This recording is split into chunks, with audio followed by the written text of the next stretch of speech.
Bienvenidos y bienvenidas a GastroThinkers, el podcast en el que hablamos sobre comunicación, innovación y tecnología en el sector de la gastronomía. Mi nombre es Cristian Galicia y este episodio es patrocinado por Avícola Avigali. Esta semana te presento el último episodio de esta tercera temporada de GastroThinkers, que incluyó entrevistas con Mircine Moliviatis, Mario Godínez, Sergio Díaz, Lorena Vázquez, Luis Morales y Lula Martín del Campo, entre muchos otros exponentes de la gastronomía guatemalteca y de la región. Para cerrar la temporada, hoy hablaré con Beto Ballesteros sobre crítica gastronómica. Beto es un apasionado de la música, el vino y por supuesto de la buena comida, pero también de las letras y de las buenas conversaciones. Tiene a su cargo la columna Bitácora del Paladar en la prestigiosa revista Food and Wine de México y ha recorrido grandes distancias para convertirse en un periodista gastronómico respetado y admirado en muchos países. Aprovecho para agradecer al Hotel Clarion Suites Guatemala por habernos permitido grabar este episodio en su restaurante La Poza. Ahora sí, damos inicio con GastroThinkers en su cierre de temporada. Beto, muchas gracias por acompañarnos en GastroThinkers. Bienvenido. Muchísimas gracias, qué gusto estar aquí compartiendo una conversación que ha de ser exquisita para los dos. Muy bien, mi primera pregunta es la siguiente. Diego Telles es tu hijo adoptado. Diego Telles es la anécdota más divertida en mi vida gastronómica con Guatemala. Te voy a decir por qué. Diego lo conocí por casualidad del Festival Food and Wine hace 4 o 5 años. Nos los presentó un cocinero maravilloso llamado Daniel Nates, un poblano que cocina espectacular, creativo, con unos emplatados hermosos. Y estamos en el Festival Food and Wine y me presentan a Diego. Diego estaba llevando su famosa tostada con hormiga chicatana, ese chicharrón que es espectacular. Y era lo que estaba presentando en el salón de los grandes chefs, allá en la premiación de los Best New Chef. Estuvo incluido en esa lista él en 2000, que habrá sido 2020, una cosa así. Ajá. Me lo presentan y hay una química maravillosa basada en elementos maravillosos de la cocina y de la gastronomía en los cuales coincidimos Diego y yo. Primero me gustó esa personalidad explosiva que tiene porque no se deja, dice lo que piensa, al igual que yo. Segundo, cocina espectacular con buen producto, pero además que cocina con producto tiene mucha técnica y tiene muy claro a dónde va. Entonces, ese pequeño momento en que nos presentaron Daniel Nates con Diego, hicimos la química maravillosa. Diego se ríe mucho y platica la anécdota de que ahora que estuvimos en Madrid le platicaba a mi hermano que yo era como su hijo pequeño. Ajá, discutimos mucho, Diego y yo, y nos divertimos muchísimo. Es un gran pensador, es muy capaz, tiene muchos conocimientos y me enfrenta en muchas discusiones, lo cual yo aprecio muchísimo. Entonces, nació una amistad maravillosa. Más bien, yo creo que Diego para mí es un ente a seguir, a admirar, a respetar y a aprender. Y es que Diego precisamente me comentó que conoces a muchos chefs y que muchos también te consideran como esa figura paterna. Sus palabras en mi WhatsApp. Mira, el Diego, al igual que una gran generación de cocineros en México y en América Latina, hemos coincidido en muchos temas. Ferry Barol en Argentina, en Buenos Aires, Kurt allá en Santiago de Chile. Ajá. Y así como ellos, podemos hablar de muchos cocineros maravillosos que he conocido a través de los años, tanto en América Latina como en México. Y luego me da mucha risa porque varios cocineros en México me dicen papá.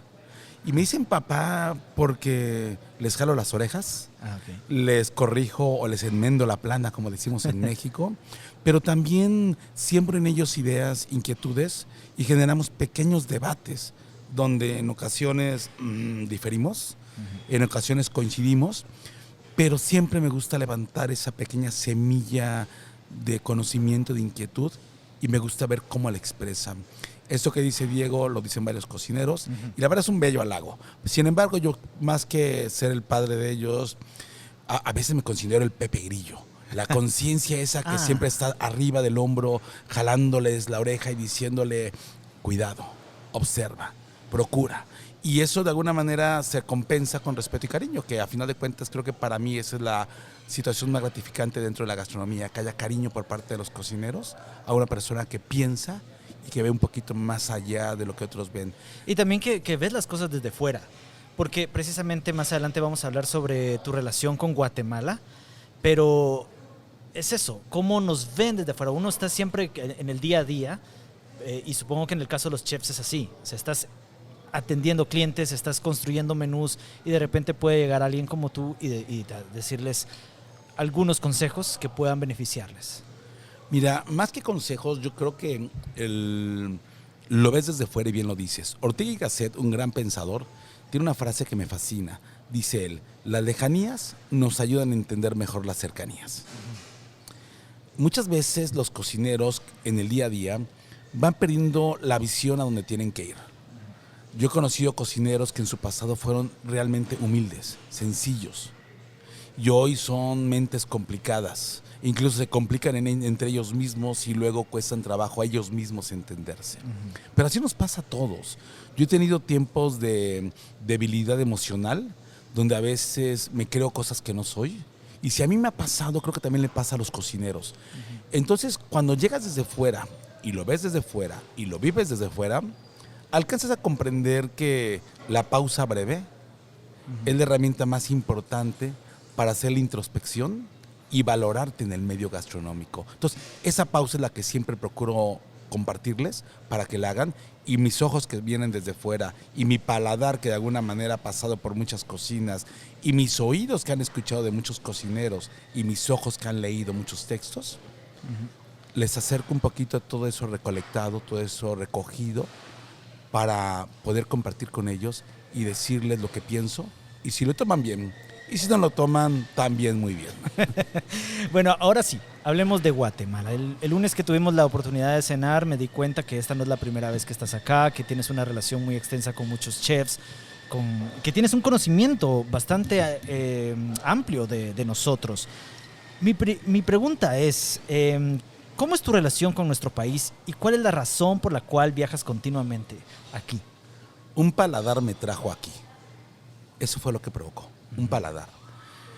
Yo he viajado por muchos países alrededor de los años. La verdad me considero un comensal apasionado, un viajero constante, un bebedor empedernido. No niego mi cruz de origen porque también mi padre es muy, muy parecido a mí y tengo un hijo que es muy parecido a mí. Ajá. Pero bueno, ¿cómo empieza la relación en Guatemala? Empieza la relación con Guatemala en los últimos años con la relación con Diego Telles. Okay. Yo había venido a Guatemala, pero por otras razones, en otras tareas que hacía, en lo que yo le llamo mi otra vida. Ajá. Mi otra vida estaba muy ligada a la política, hoy no tengo nada que ver con la política en México. Que muchos tenemos esa otra vida, algo pasado. Así es. Y ahora estamos en esto. Así es, y esa otra vida muchas veces no la platicamos por muchas razones. Ajá.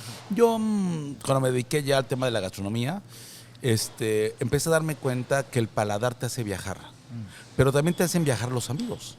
Conocí a Diego me dijo, vente, va a cocinar aquí Daniel Nates, este chef poblano que nos presentó, y me invitó Diego a Guatemala.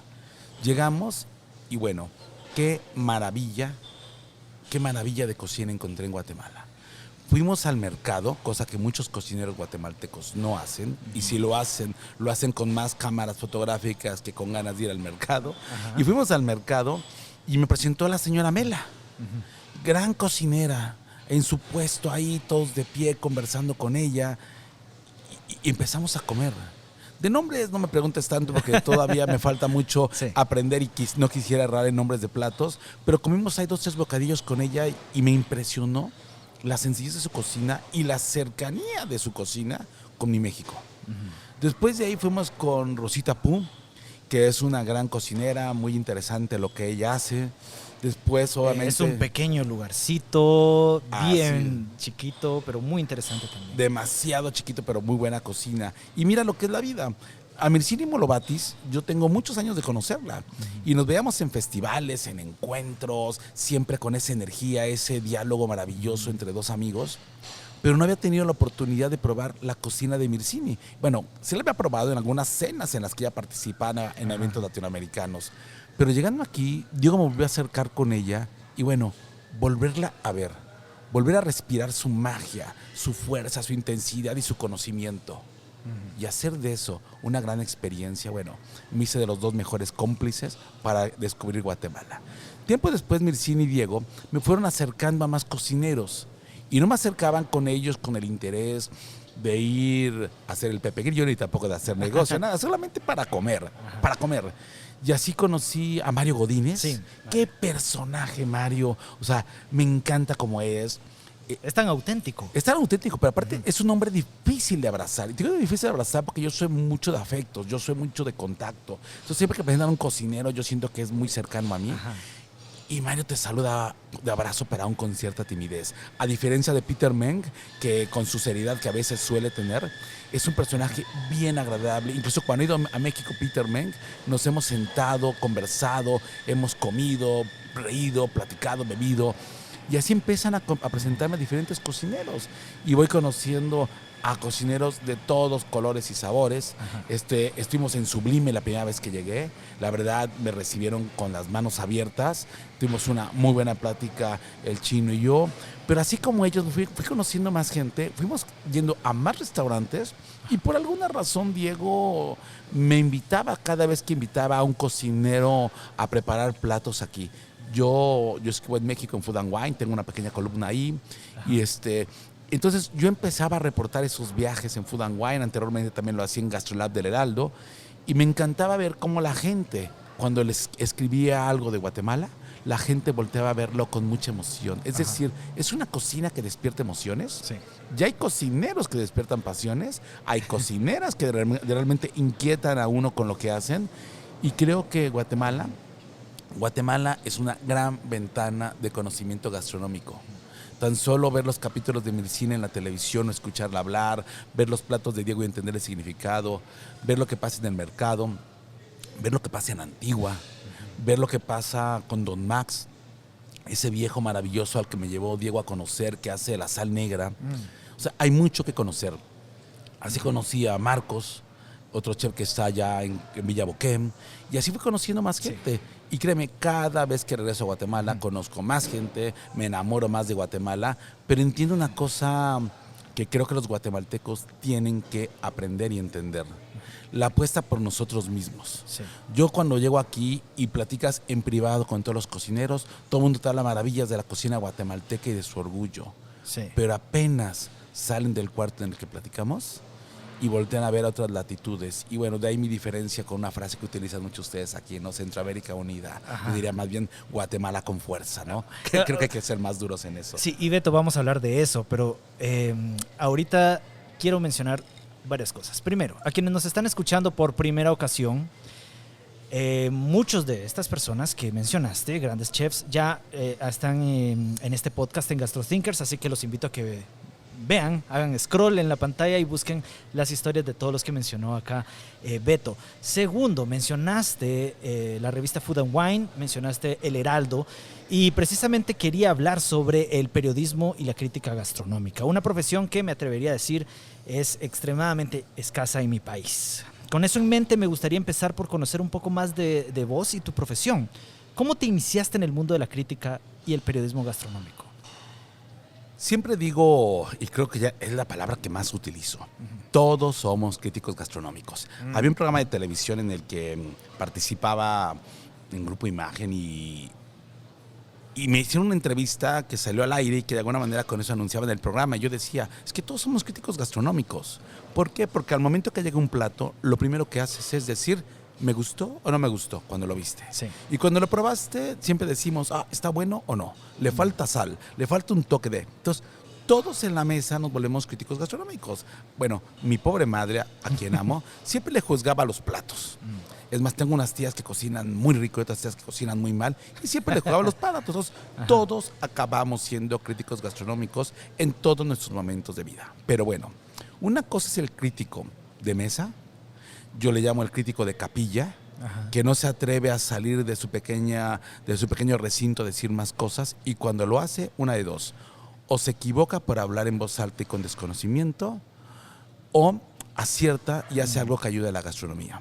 Y en este caso, yo, como comensal apasionado, con tantos años de platos devorados, me empecé a dar cuenta que muchas letras que habitan en América Latina son tibias, son quizá demasiado complacientes. Mucha gente escribe para complacer al que le invita a la comida. No escribe para señalar lo que está ocurriendo en sus platos. Y a raíz de eso me empecé a dar cuenta de que hacía falta señalar y observar todo eso. Yo tengo la fortuna de conocer mucha gente maravillosa del medio gastronómico desde hace muchos años, entre ellos a Javi Antoja. Javi Antoja es un editor de una revista, creo la más importante del mundo, llamada Apicius, del editorial Montagut Editores. Cuando conozco a Javi Antoja, él me encarga un primer artículo para escribir sobre Jorge Vallejo, uno de los chefs que más admiro de México. Y me pide que escriba un artículo para él. Bueno, de él, no para él, de él. Ajá. Entonces yo había ido a comer con Jorge cuando abrió el restaurante. Creo que fui el comensal que más veces visitó Quintonil el primer año que abrieron. Alejandra y él de seguro esto lo confirmarán en cualquier momento. Y ese año que comí muchísimas veces en Quintonil, entendí la esencia de lo que hacen ellos. Entonces cuando Javi Antoja me pide ese primer artículo, hago una narrativa. Y en la narrativa voy contando un cuento que nace desde la cocina de mi tía Maricha, de su arroz y cómo cocina, y lo voy aterrizando hasta hablar de Quintonil y sus platos. Ahí me doy cuenta que la narrativa descriptiva, detallada y concisa, ayuda mucho a que la gente entienda qué es lo que pasa en un restaurante y qué pasa con los protagonistas del restaurante, porque no nada más es el plato. Hay individuos que generan el plato, hombres o mujeres, y esos individuos que generan los platos tienen una historia, y contar historias es a lo que me gusta hacer. Entonces cuentas la historia desde la persona, trasladándote hacia el plato, hacia las emociones, y observas lo que pasa en el entorno, y es cuando puedes en un texto señalar los aciertos y desaciertos de acuerdo a tu óptica, de acuerdo a tu punto de vista, y lo plasmas con responsabilidad en un texto. Ese primer texto de Apicius, la verdad me abrió la mente. Yo anteriormente escribía sobre temas de corte político, escribía sobre, en una revista escribía de crítica de cine y de arte. Desde que estaba muy pequeño me ha gustado escribir, leo mucho, me apasiona mucho la lectura. Y tuve una revista en la universidad llamada Pausa Breve, un bello recorrido poético y literario. Y al paso de los años me fui decantando para describir lo que yo veía en un plato, lo que pasaba en el restaurante. Entonces empiezo con Apicius, paso por Animal Gourmet y de repente empiezo a darme cuenta que mis letras son buscadas, son comentadas. Incluso Sergio Asensio, un gran chef del sur de México, ahora que lo vi hace poco en Guadalajara, él está en Cancún y lo vimos en Guadalajara en una cena, citó 2 frases de 2 textos míos y me lo dijo: Beto, es que estas frases de tus textos me encantan, y las dijo él de memoria. Bueno, eso pasa cuando la letra genera una emoción y puede provocar ese estancamiento en el corazón para que en la memoria viva todo el tiempo. Me pasó con Sergio eso y me emocionó mucho. Sí. Pero bueno, ¿cómo llegué a esto? Comiendo. ¿Cómo llegué a esto? Inquieto. Pero algo que pasa en América Latina es que no hay quien escriba para criticar o para señalar. No hay quien escriba para pensar, no hay quien escriba para reflexionar. Si te fijas, la mayoría de los artículos que hay, y aquí en Guatemala hay letras que son muy complacientes, escriben de todo está bien, todo es correcto, eres el mejor, lo hiciste muy bien. Y yo creo que falta el Pepe Grillo de las letras aquí en Guatemala. Falta alguien que ponga el cuestionamiento de lo que está pasando. Falta alguien que levante la mano y diga: no estoy de acuerdo. Sí. Y eso en las letras sería fundamental y maravilloso que lo hubiese. Algunos sitios web que deambulan por acá son más boletines informativos que observaciones o críticas gastronómicas. Yo creo que valdría la pena observar letras que señalen con dureza y firmeza lo que pasa en la cocina de Guatemala. Beto, en ese sentido, sé que te gusta la música. Revisando tu Instagram me di cuenta que compartimos una afición por coleccionar discos y por la música de Iván Ferreiro, de Love of Lesbian, de Pearl Jam. Y digo todo esto solo para poder decir la frase Fast Forward a 2023. Y precisamente esa era mi pregunta. En un mundo de redes sociales, de foodies, de influencers, ¿cómo ha cambiado tu profesión tomando en cuenta que continúas escribiendo para revistas y blogs cuando los lectores también son cada vez más escasos? Mira, procuro con historias cortas expresar sentimientos largos. Hay un libro maravilloso de Iván Ferreiro, ahorita que lo mencionabas, Ajá. de una editorial allá en España. Yo cuando hice radio en España me di cuenta que había a mi lado una mujer llamada Arantxa Sánchez, una escritora maravillosa. Escribió un libro de Iván Ferreiro. E Iván Ferreiro, en uno de los capítulos, menciona el proceso fuerte de su separación. Y en esas letras te explica por qué se había separado, y esa historia que él narra se convierte en una canción. Y es una de las canciones que más me gustan.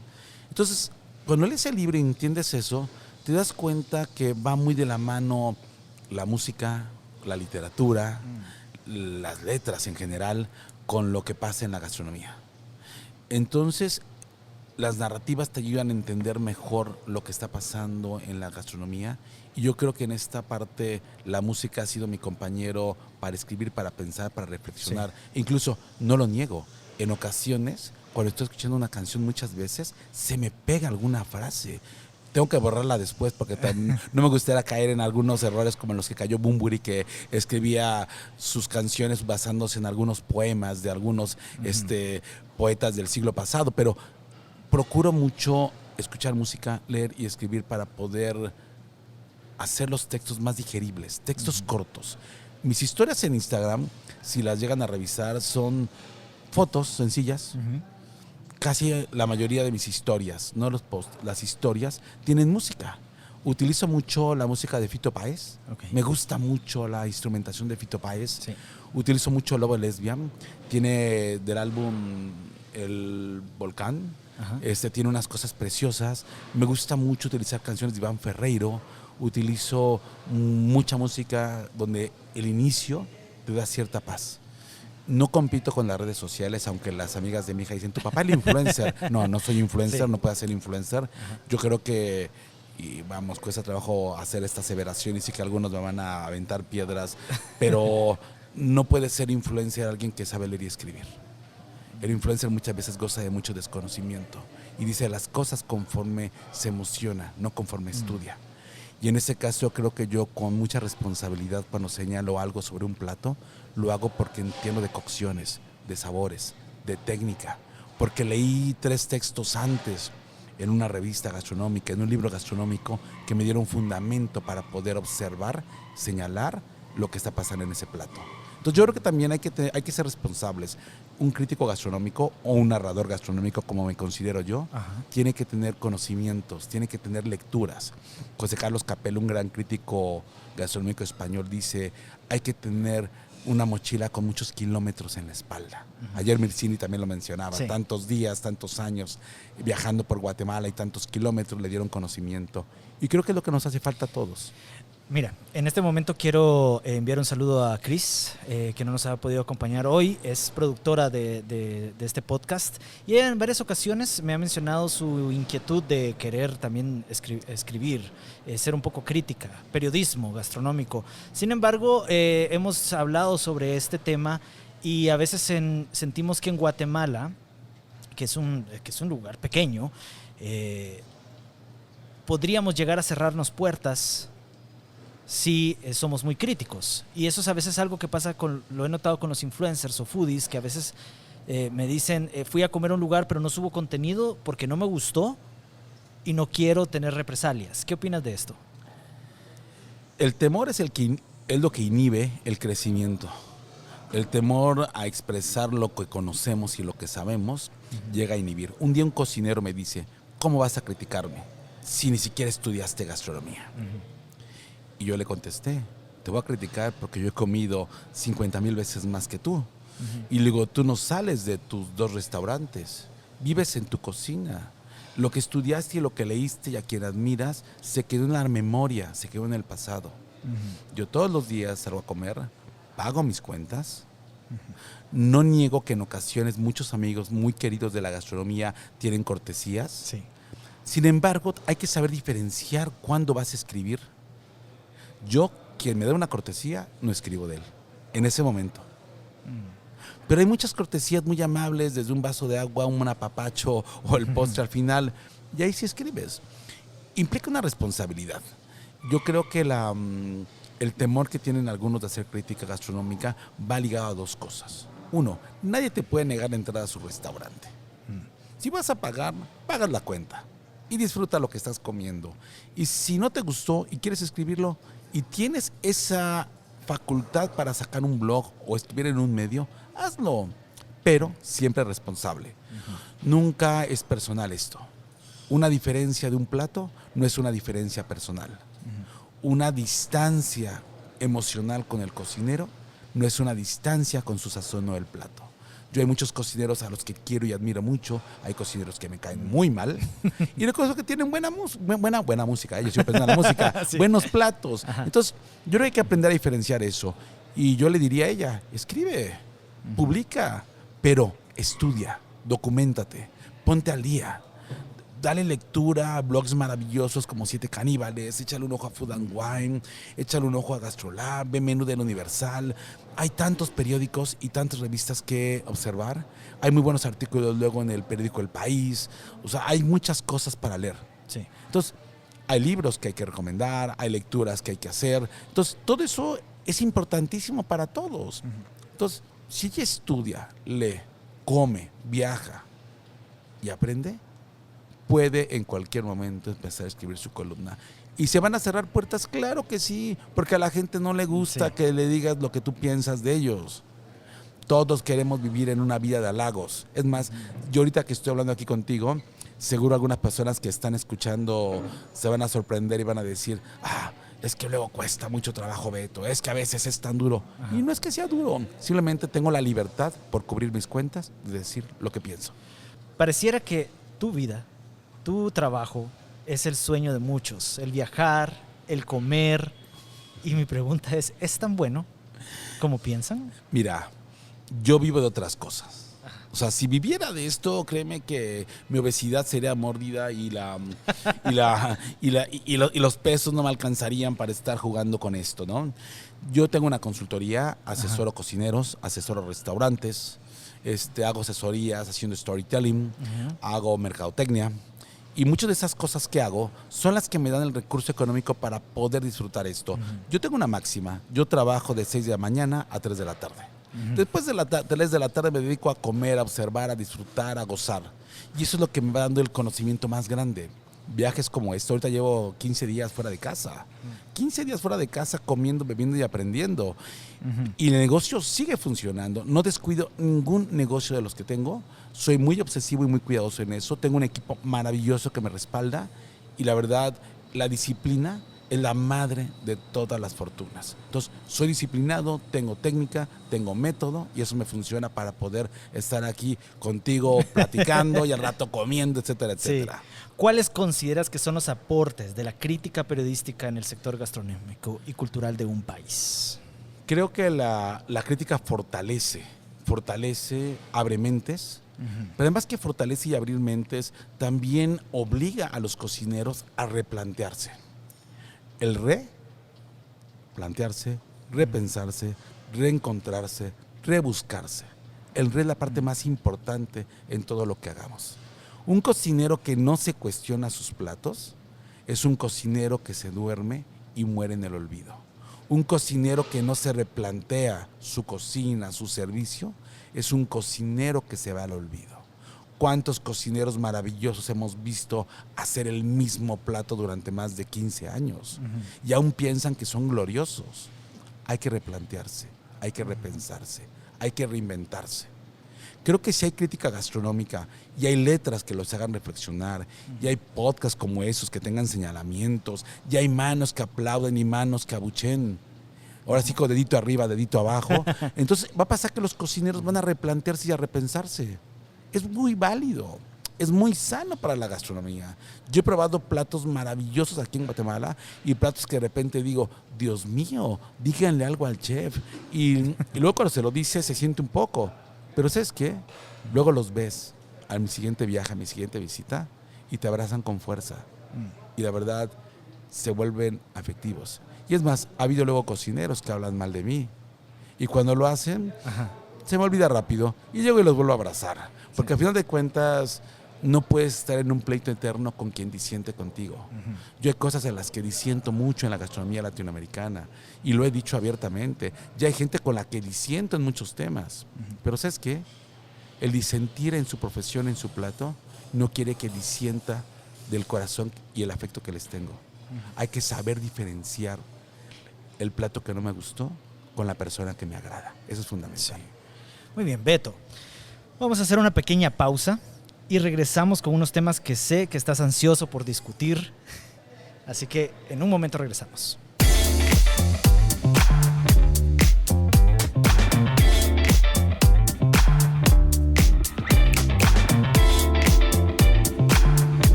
En el mundo moderno, es difícil encontrar productos que conserven el sabor auténtico y la calidad de antaño. Avigali es una empresa que cree en la tradición y en ofrecerte solo lo mejor. Esta granja avícola, con más de 50 años de experiencia, produce el huevo blanco más fresco y auténtico, lleno de sabor. Cada bocado te transportará a la esencia misma de la cocina tradicional. Así que si deseas deleitar a tus comensales con la herencia de los sabores originales, Avigali es tu elección. Comparte la tradición en cada platillo, solo con Avícola Avigali. Para más información, comunícate al 2474-6154. Avícola Avigali, 100% fresco, 100% nacional.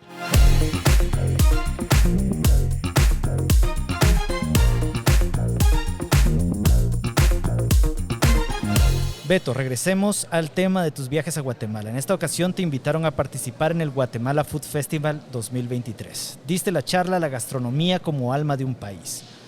Con copa de vino en mano, hiciste fuertes críticas hacia los premios recibidos por restaurantes guatemaltecos en 2022, específicamente los Latin America's 50 Best Restaurants. De hecho, ni la guía Michelin se salvó. Mencionaste también que en algún momento fuiste juez de los 50 Best y que decidiste no continuar con ese puesto.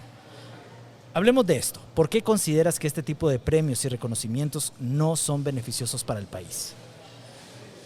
Porque benefician el ego del chef, benefician al restaurante, y siempre me he cuestionado, ¿qué dejan esos premios a la gastronomía en Guatemala?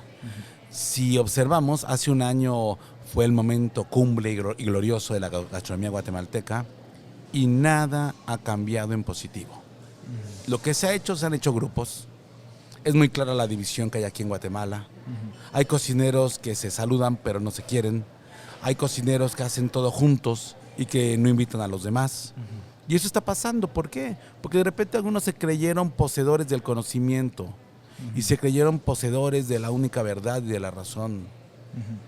Y otros se hicieron pequeños, otros se hicieron al lado, otros se sintieron. Entonces, un premio que señala cuál es el mejor y el mejor que se ve en la lista quizás sea el que no tiene la mejor cocina, provoca sentimientos encontrados. Digo, no con esto quiero decir que lo estén haciendo mal. Cada quien tiene su estilo de cocina, me gustará o no, pero cada quien tiene su estilo. Pero creo que un premio tiene que servir para unir. Un reconocimiento a un país tiene que servir para unir. Un premio como eso tiene que ir de la mano, primero para agradecer a los grandes cocineros guatemaltecos. Mircini menciona mucho a un personaje llamado Humberto, mi tocayo, que ya falleció y que al parecer hizo grandes cosas aquí en Guatemala. No tengo mucha información de él, pero Mircini lo menciona. Mircini Molobatis es la gran llave que abrió la gran puerta del conocimiento de la cocina guatemalteca en el mundo. Y a ella, vámonos, ni siquiera le dieron voz y voto para los festivales. Entonces, cuando pasa eso y cuando te vas dando cuenta que se van haciendo pequeños grupos y pequeñas camarillas, observas el desgaste que hay. Y créeme, son grandes personajes de los que están en la lista. Los admiro. Es más, Pablo me cae de maravilla. Ahora sí, el chino me cae maravillosamente bien, es muy jocoso. Diego me fascina. A Débora no tengo mucho el gusto de conocerla y tampoco me he sentado en la mesa a conversar con ella, pero hay que tener algo bueno para estar ahí. Bueno, pues esos cuatro tendrían que estar conviviendo juntos, participando juntos y jalando a los demás. Sí. Jalando a los demás para que crezcan y para que tengan visibilidad. Y bueno, cuando yo fui juez, fui hace muchos años, digo, no lo volvería a hacer. No lo volvería a hacer porque la gente no vota por el mejor sazón, no vota por el mejor servicio, no vota por el mejor plato. Vota por el amigo que le cae bien. Vota por el personaje que le pidió el voto. Vota por el que lo enamoró. Hay una palabra que utilizamos en México, lo cachondeó. Vota por el que se acercó y le dio 10 aplausos. Vamos, eso no sirve. Lo que sirve es ir a comer, probar, disfrutar y con conocimiento de causa votar. Yo nada más quiero preguntar, muchos de los que votaron aquí en Guatemala, te puedo asegurar que ni siquiera han viajado a México, ahora sí porque no tienen visa, o ni siquiera han viajado a Colombia, Argentina. No saben de platos y cocineros maravillosos, no saben quién es Harry en Colombia, no saben quién es Ferry Barola. No han comido jamás en Quintonil. Y entonces, ¿con qué conocimiento votan? Ser juez implica una responsabilidad, implica un compromiso con la gastronomía latinoamericana. Entonces yo creo que más allá de decir que si son buenos o son malos los 4 que están aquí en esta maravillosa lista, para algunos, en Guatemala, yo creo que lo que tenemos que voltear a ver es que si queremos nosotros que la gastronomía guatemalteca crezca y tenga mayor exposición, tenemos que estar más involucrados en congresos como en el que estuvimos ahorita y el que al ratito va a regresar. Sí. Y tenemos que estar pendientes ahí, participar, exponer, compartir, difundir. Recuerdo al final de tu charla mostraste una mesa y para mí es el símbolo indiscutible del momento más importante en la vida culinaria, el compartir. Con esto hiciste alusión que si no estamos unidos, precisamente, si no compartimos, no saldremos adelante. Así es, una mesa nos une, una mesa nos mantiene sentados para muchas cosas. Tú y yo estamos en una mesa conversando, sí. En una mesa pediste matrimonio, en una mesa arreglaste un negocio, en una mesa tuviste una discusión acalorada donde mandoteaste la mesa, en una mesa tuviste la mejor comida, en una mesa reflexionaste con tus amigos de algo. Todo ocurre en una mesa. Si Guatemala quiere crecer y quiere estar unida, tiene que estar en torno a una mesa. Y esa mesa nos ayuda a expiar culpas, a confesar momentos, pero también nos ayuda a unir paladares, y los paladares que están unidos generan emociones, y las emociones generan alegrías, y las alegrías generan grandes momentos. Creo que la mesa los debe de unir a todos. Hay mucha magia en la gastronomía guatemalteca. Hay grandes personajes y grandes mujeres. Hay que estar unidos en una mesa para crecer. Ahora sí es momento de regresar a Centroamérica Unida y que me des tu opinión al respecto. Cuando sacan ese hashtag, se les olvida algo. Guatemala es Guatemala. México es México. El Salvador es El Salvador. ¿Por qué sacar un hashtag de Guatemala, Centroamérica Unida, y promocionarse así y hacer cenas así? ¿No sería más padrísimo, qué frase la mía, no sería más importante y espectacular que Guatemala empiece a apostar por sí misma?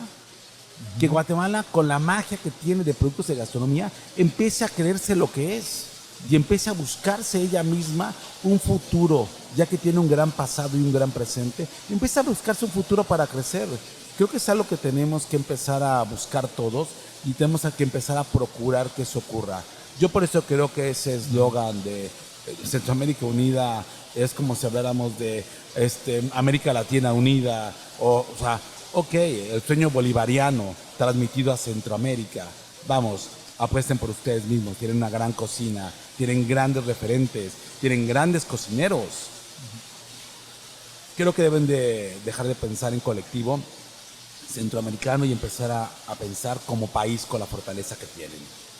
Beto, nos acaban de encender la fuente, la cascada de este restaurante que se llama La Poza en el Clarence Suites de Guatemala, que nos abrió las puertas, pero también nos hizo un tiempo para que pudiéramos grabar esto y se nos alargó. Sin embargo, ese es el sonido que están escuchando. Te voy a pedir solo para las últimas preguntas que te acerques un poco más al micrófono. Claro. Otra cosa que mencionaste ayer fue que elaboraste un documento llamado Guía de Política Pública Gastronómica. Así es. ¿En qué consiste y qué podemos aprender de él?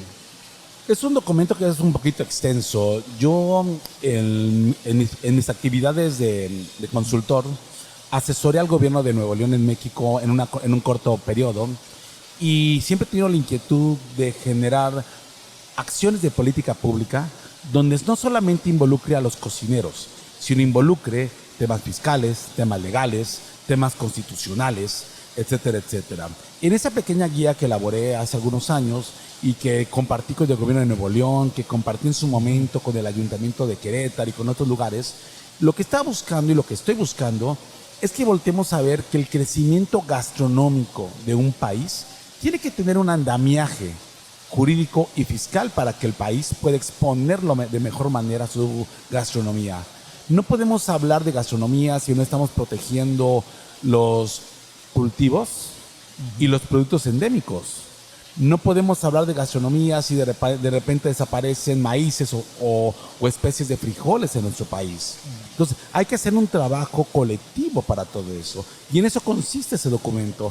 Hablar de acciones de gobierno vinculadas con la gastronomía para procurar enaltecer y fortalecer la gastronomía. Es decir, si tú abrir un restaurante implica para ti muchísimos trámites fiscales, permisos y demás, no lo vas a abrir. Y si lo abres, lo vas a abrir de manera ilegal con una serie de vicios. Si no protegemos nosotros los productos endémicos, vamos a acabar consumiendo cosas que nos van a hacer daño y que van a alterar nuestra alimentación y nuestro modo de vida. Yo creo que tiene que haber una labor jurídica, fiscal, gubernamental e inteligente para todo esto, donde quien lleva la mano es el cocinero. Quien facilita la carretera para transitar hacia el destino es la institución, es decir, el gobierno. Y tanto gobierno como se puede y tanta institución como sea necesaria para poder hacer que esto funcione. Creo que de alguna manera ese documento en algún momento, en un futuro espero llegar y presentarlo acá, porque creo que son documentitos que nacen del conocimiento adquirido y del kilometraje recorrido. Sin embargo, solo que pase el helicóptero. Me fascina todo esto. Sin embargo, el lunes que mencionaste en la cena, que el gobierno tampoco tiene que meterse necesariamente Así es. a promover. Así es. El gobierno ayuda a publicitar. El gobierno ayuda a manifestar. El gobierno te da los instrumentos para que la carretera sea eficaz. Pero el gobierno no va a cocinar. El gobierno no va a preparar el plato. El gobierno te tiene que dar los instrumentos para que la cosecha llegue en tiempo a tu mesa. El gobierno tiene que ayudarte con los incentivos fiscales para que contrates y capacites mejor a los meseros. El gobierno tiene que ayudarte en esa parte. La responsabilidad de cocinar, preparar los menús, capacitar a tu personal y ofrecerle el servicio es tuya. Pero ¿qué pasaría si el gobierno nos ayuda con mecanismos y métodos para incentivar la educación de los chicos de sala, de los chicos y las chicas de sala? ¿Qué pasaría si el gobierno nos da los apoyos para tener recursos para la investigación gastronómica del país? Creo que ahí sería algo maravilloso y sería una buena aportación. Y cocinero a tu cocina y político a tu política, ¿no? Muy bien. ¿Qué lecciones podemos aprender en Guatemala de México? Yo creo que ninguna. Cada país es diferente, cada país tiene su propio entorno. Guatemala no es México, como Guatemala no es Centroamérica. Y sí lo son en términos geográficos, pero cada país tiene su propia historia.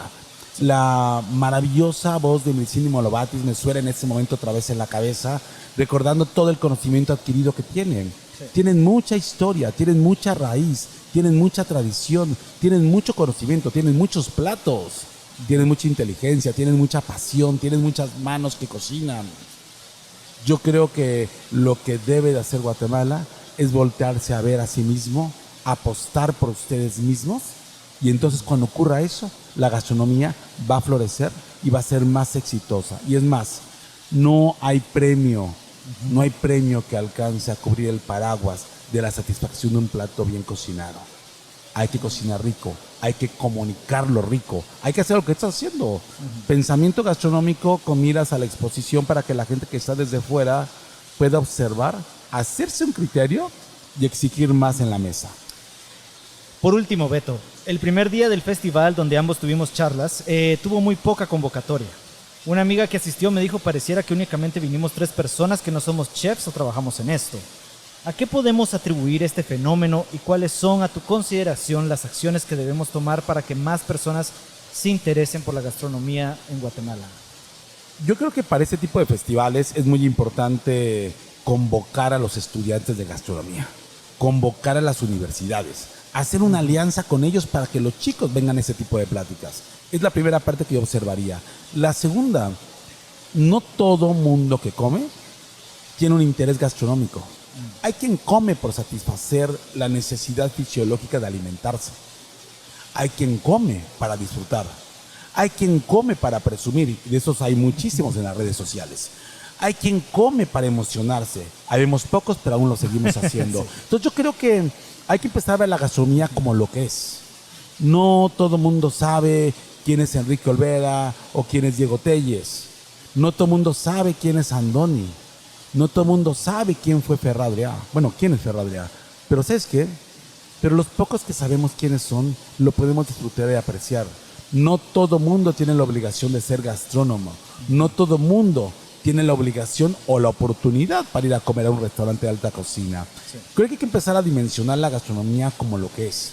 Somos una pequeña y sutil élite que nos gusta comer rico, pagar un poquito más caro y disfrutar de esta manera. Sin embargo, hay gente maravillosa que come más rico que nosotros, mucho más barato. ¿Y dónde come? En casa de la abuela, en casa de la madre, en el mercado. Y esos son los que realmente saben comer. La diferencia que tenemos es que no todos gozamos de las mismas oportunidades económicas. No todos nacemos en el mismo lecho, ni tenemos las mismas oportunidades de crecimiento y desarrollo. Esa diferencia social es la que muchas veces nos aleja para probar los mismos platillos. Sin embargo, el sazón y el paladar no tienen condicionamiento económico, social, casta o país. Muy bien, muchas gracias, Beto, por haber abierto este espacio, este tiempo en tu viaje para platicar conmigo, con la audiencia de GastroThinkers. En serio que ha sido muy aleccionador todo lo que hemos hablado en nuestros diferentes encuentros, en tu charla también, y espero que esta no sea la única ocasión en la que podamos sentarnos a platicar. No, vamos a platicar en muchas ocasiones, hay mucho que conversar, hay mucho que exponer y bueno, y también hay mucho que reflexionar de manera conjunta. Yo espero la siguiente vez que venga a sentarme en una mesa con gente con la que quiero y a veces disiento para seguir conversando y tratar de entender cómo podemos juntos ver una Guatemala diferente. Me encanta Guatemala, es un gran país, le tengo mucho cariño y créeme, disfruto cada momento cuando estoy aquí. Gracias por esta invitación y gracias por darme la oportunidad de ser nuevamente yo en un micrófono. Y regresando a Lobo Lesbian, esa canción que dice, a veces despierto y soy yo. Así me pasa en ocasiones.